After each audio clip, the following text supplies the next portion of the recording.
80 лет прошло со дня Великой Победы. Этот юбилей напоминает о величайшем подвиге советских солдат и миллионов граждан, которые ценой неимоверных жертв отстояли мир на всей земле.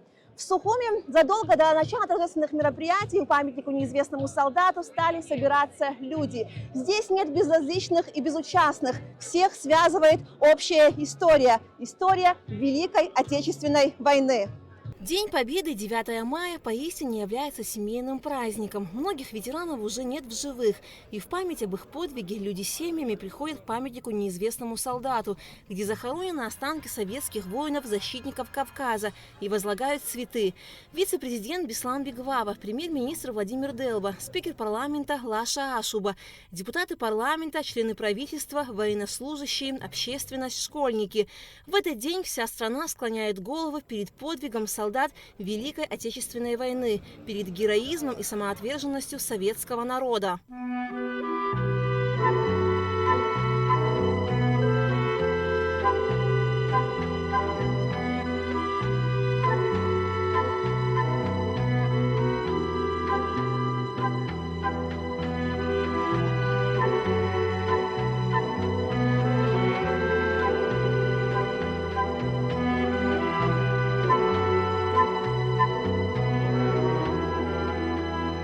Минута молчания в память о погибших открыла торжественный митинг, посвященный Дню Победы в Великой Отечественной войне. С Днем Победы ветеранов и всех присутствующих поздравил вице-президент Беслан Бигвава. Этот священный праздник – символ стойкости, мужества, силы духа и безграничной любви к своей родине. Подвиги ветеранов, наших дедушек и бабушек, отцов и матерей навсегда останутся в наших сердцах как пример истинного героизма и самоотверженности. Вы пережили невероятное. Многие не вернулись с полей сражений. И ценой своей жизни наши герои отстояли свободу. Подарили нам само право на жизнь. Мужество и героизм наших ветеранов стал примером, как нужно любить и защищать свою родину. В этот праздничный день я хочу пожелать всем народам мира, чистого неба, ясного солнца, чтобы никогда не звучали выстрелы, чтобы могли воспитывать своих детей, строить свое будущее. С праздником вас! С Днем Победы! Чрезвычайный полномочный посол России в Абхазии Михаил Шургалин также поздравил народ Абхазии с праздником Победы, отметив, что против советского народа боролись не только Германия, но и многие страны Европы. На фронтах Отечественной войны против нас сражались французы, испанцы, голландцы, датчане, финны, шведы, всех не перечислишь.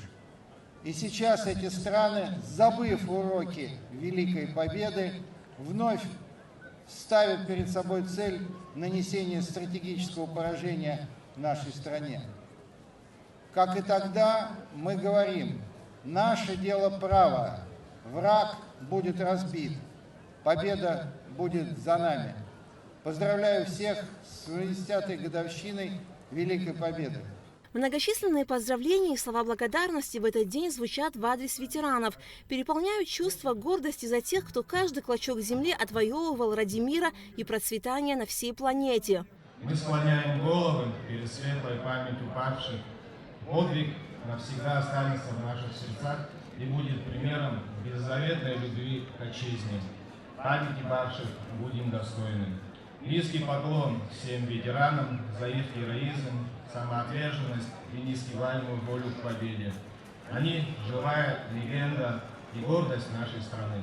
С каждым годом все меньше и меньше остается участников и свидетелей этих страшных событий, кто вел ожесточенную борьбу с фашистами, кто воевал на полях сражений, кто в тылу, не покладая рук, трудился на благо Родины, приближая Великую Победу. 80 лет отделяет нынешнее поколение от той страшной войны. Наша задача – чтить память о защитниках Родины и воспитывать следующие поколения в духе уважения к своей истории.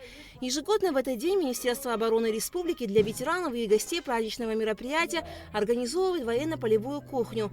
Большое количество людей приходит сюда, чтобы отведать кашу, приготовленную в полевых условиях, и выпить армейский чай. И, конечно же, праздник не обходится без фронтовых 100 граммов. Всюду царит атмосфера праздника Великой Победы. Аля Катрапш, Константин Парулова, Нарсоу Цулукия, Абхазское телевидение.